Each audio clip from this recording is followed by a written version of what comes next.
Hi everyone, I'm Irma and I'm sure you're aware as much as I am that we all do things a little differently sometimes. And I've worked at Visual Composer and with Visual Composer long enough to know that even us, people visiting the company, we use different features differently.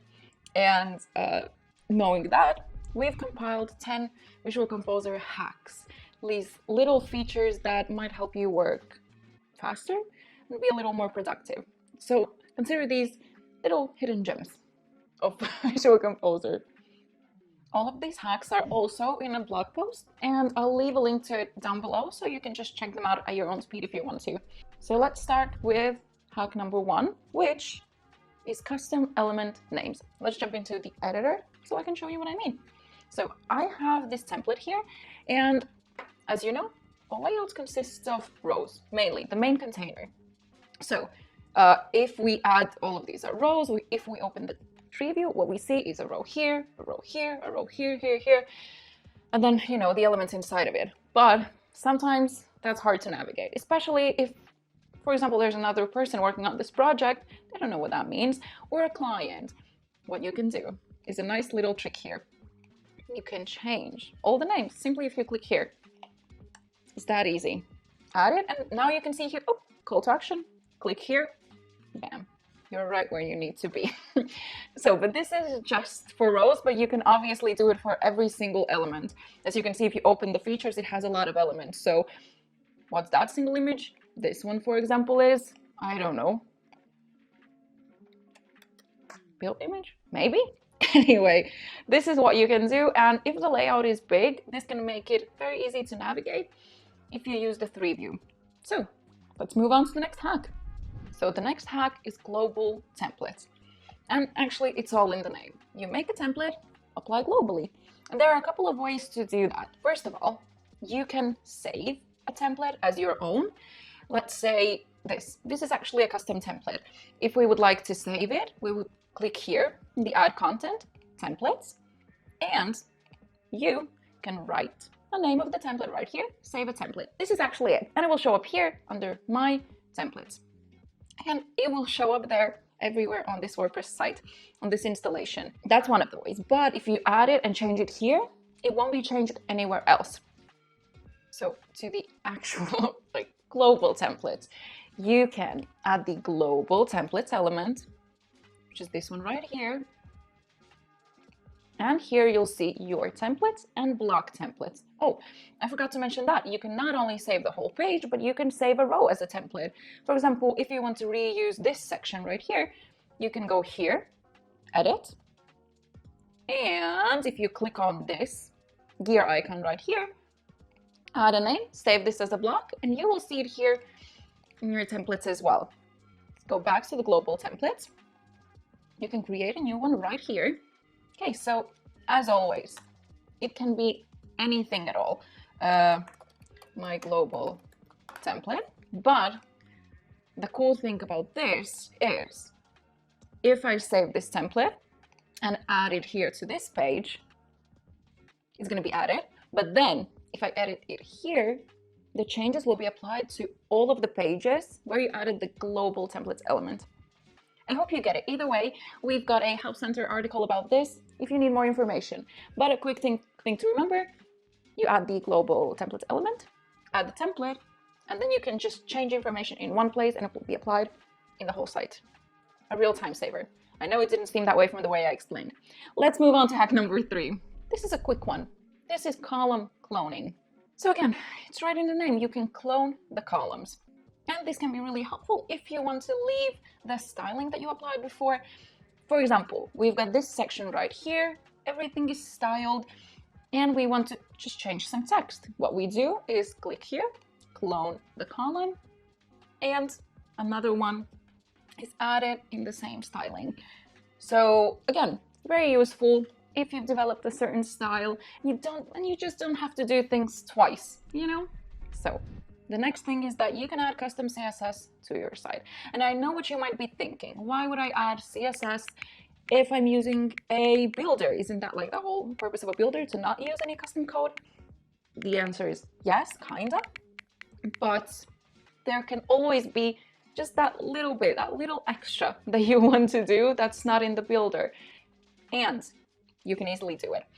Let me show you. If you go to the settings here and click on custom CSS, that's where you would add your custom CSS. But the cool thing about Visual Composer is that you can not only add local CSS, which would apply the changes to this page only, you can also apply global CSS, which of course means that if you add any line of code here and under the global CSS tab, it will be applied to the whole website.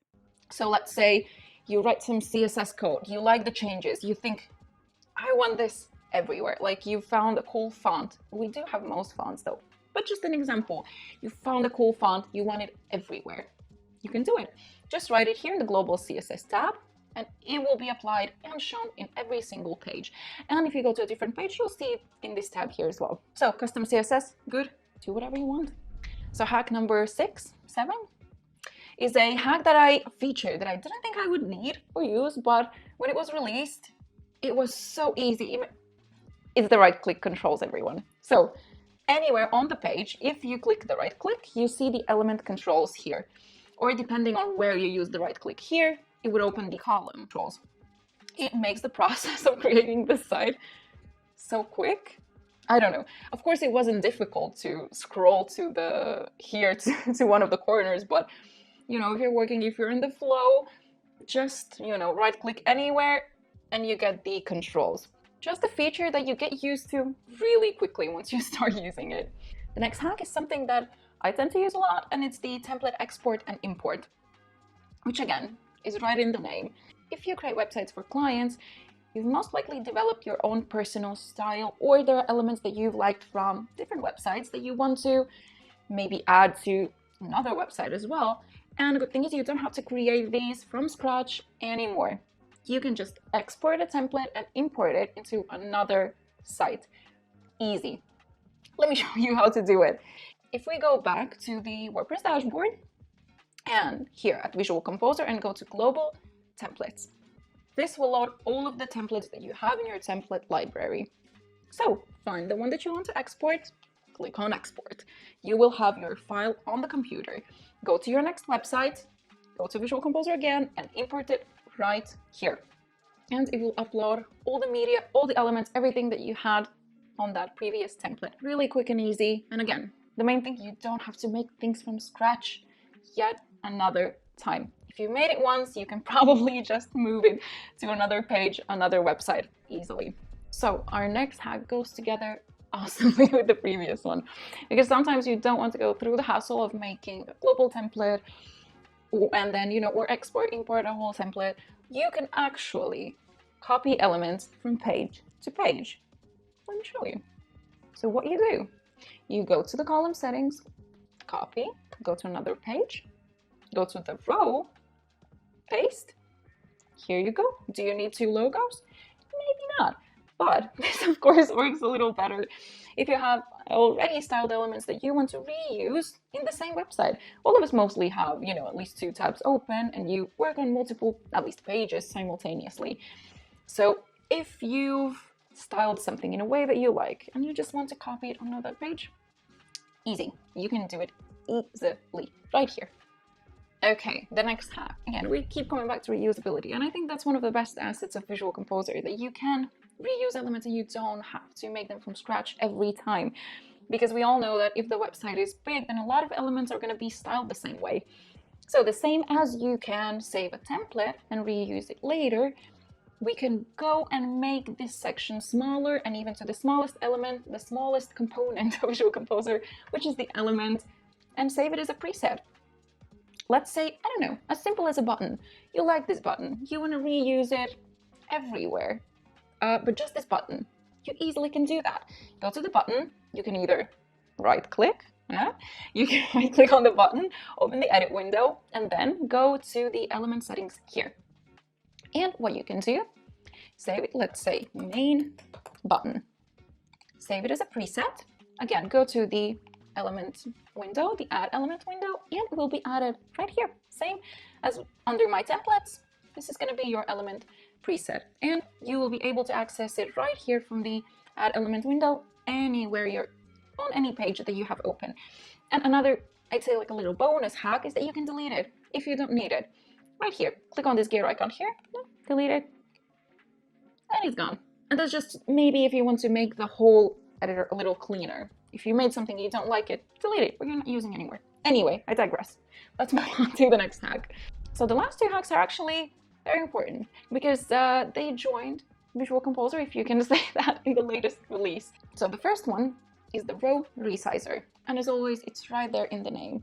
Before, if you wanted to resize a specific row, you had to go to the row edit window, maybe add a column on either side, or you go to the design options and add a margin, a padding, whatever. You do it right here in the edit window.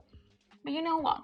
Throw the edit window away. You don't even have to use it. All you have to do is hover over either sides of the row and you'll see this little control here. What you can do is drag it on either side again, and as you can see, the numbers change there, and that's the margin, what you're affecting there. So let's, if we want to make it bigger here on this side and on this side as well, we can easily do it. And as I said again, the margin is affected. So let's go to design options, and the margin is affected right here. It's that easy. No, this is what I mean with what you see, it's what you get editor, right? So next hack. So the next hack, again, very simple, but really comes in handy if you want to create site quickly. And now you can add columns simply by clicking on a little button. So before, let's say we go here to the quick actions, add a row with 2 columns. What do? I need another one. I click here, it's going to add the new row. What I have to do is go here to the row layout, change the layout, maybe make a custom layout. Not anymore. What you can do, simply hover on one side and click on the plus icon here, and that added a column. Another one, sure. Maybe even another one, yes. On the other side, there as well. And that's it, as always, as many as you like. And that's it. These were the 10 Visual Composer life hacks. I hope that you're gonna at least take one of them and use them in your day-to-day website creation needs. And please leave in the comments if there's something that I didn't mention. There's probably some hack that you know that I don't even use. I'd love to hear that. And if you're looking to get more help or information about Visual Composer, you can visit our help center. Anyway, thank you so much for watching, and see you on the next one.